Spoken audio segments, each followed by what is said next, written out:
এবছরই কৃষক বন্ধু নতুন প্রকল্পে বাংলার কৃষকদের মোট 5,859 কোটি টাকা সহায়তা দেওয়া হলো।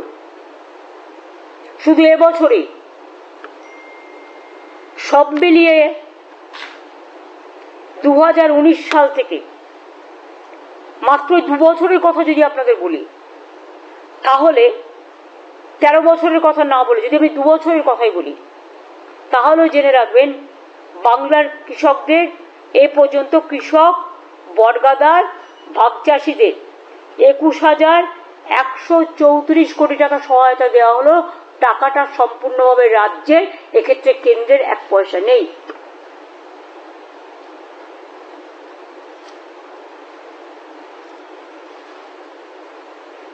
Am I clear?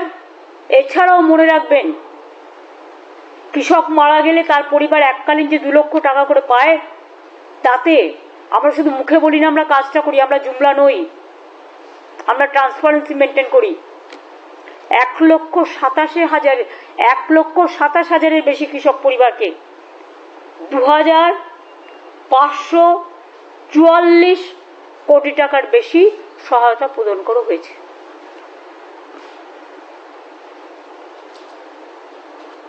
এছাড়াও শস্য বীমা প্রকল্প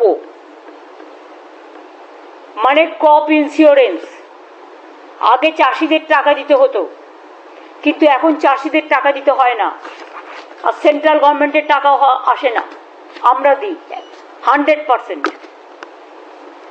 1,02,00,000 কৃষককে বাংলা শস্য বীমা রাজ্য সরকারের নিজস্ব তহবিল থেকে আরো 3,221 কোটি টাকা সহায়তা করা হয়েছে।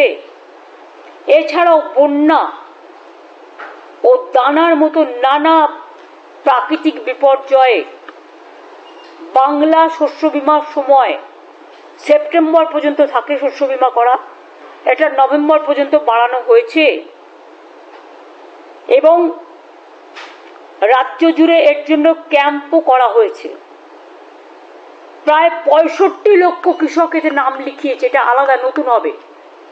যারা এই দানা হয়ে গেল, বন্যা হয়ে গেল, রিসেন্ট যেগুলো হলো, সার্ভেটা কমপ্লিট হয়ে গেছে। ডিসেম্বর মাসের মধ্যেই